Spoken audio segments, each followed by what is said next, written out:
Hey, welcome back to another video of programming basics. In this video, we are going to learn how to add projects in your GitHub account. First of all, open up your preferred web browser. Now on the address bar, type in github.com and click on enter.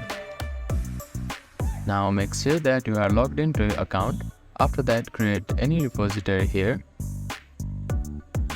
After that, create any repository by clicking on this button. I have already created one. Now to upload any project in your GitHub account, you need to click on add file button here and click on upload files. Now to upload any project, click on choose a file from here and select any project from your local device. After that, you can see that your file has been uploaded. So to add more file, you can simply click on this link again and choose it from here.